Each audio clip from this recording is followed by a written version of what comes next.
Bonjour, nous allons vous présenter aujourd'hui un cours sur les cartes mentales. Le plan que nous allons suivre pour présenter ce cours est le suivant. Nous allons commencer par définir une carte mentale, préciser les bénéfices et les limites de la réalisation d'une carte mentale et enfin présenter quelques applications dans l'enseignement. La carte mentale peut être définie comme étant une représentation arborescente de la pensée. Un procède par association clément d'idées. C'est Tony Buzan, psychologue anglais, qui a mis au point cette technique de carte mentale. Donnons donc ici un exemple de carte mentale. Sur cette carte mentale, on voit apparaître l'objet clément central, et puis comme elle fait des branches qui partent de cet objet clément central de différentes couleurs, qu'on appelle des branches principales. Ces branches principales sont associées à des mots-clés, et de ces mots-clés partent d'autres mots-clés par l'intermédiaire de branches secondaires. On peut utiliser des images et des couleurs, ainsi que des liens, pour associer les différents mots de la carte mentale. Voici un autre exemple de carte mentale.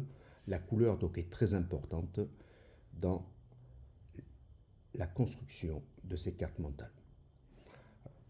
Nous pouvons dire aussi que les cartes mentales sont également appelées cartes d'organisation clément d'idées, ou mind mapping, ou cartes heuristiques. Donc différents termes sont utilisés. Les cartes conceptuelles constituent un autre type de carte où on fait davantage de liens entre les mots-clés. Les applications principales comme des cartes mentales dans l'enseignement sont l'activation des connaissances antérieures, donc un brainstorming qui peut être fait en début de séance pour voir exactement ce que les élèves connaissent sur un sujet, pour faire émerger les représentations. Elle peut être également utilisée comme outil d'évaluation, une évaluation davantage formative, pour faire un état des lieux, des connaissances des élèves, à un instant donné du cours. Elle permet également de vérifier, de valider la compréhension d'un document, donc on peut faire des cartes mentales après l'étude d'un texte, d'un audio ou d'une vidéo. Elle permet également de planifier le travail, un projet ou une présentation chorale. Et finalement, elle permet également la synthèse d'un cours. C'est cette partie-là qui nous intéresse davantage dans ce module de formation. Les principaux bénéfices de la carte mentale, c'est d'abord éveiller la créativité.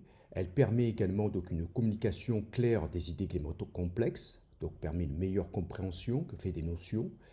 Elle encourage le brainstorming et la réflexion, donc faire un état des lieux, faire émerger des représentations. Elle favorise l'apprentissage collaboratif, car il existe la possibilité de logiciels favorisant justement ce travail fait en groupe. Et une carte mentale s'effectue à un instant T, mais elle a la possibilité bien sûr d'évoluer au fil du temps en fonction des connaissances et de la compréhension du sujet. Donc elle est adaptable, elle favorise enfin la compréhension et la mémorisation car elle permet de consigner sur une même feuille l'ensemble des connaissances à acquérir. La carte mentale a malgré tout des limites, donc on ne peut pas consigner un très grand nombre d'informations, sinon elle devient très vite confuse.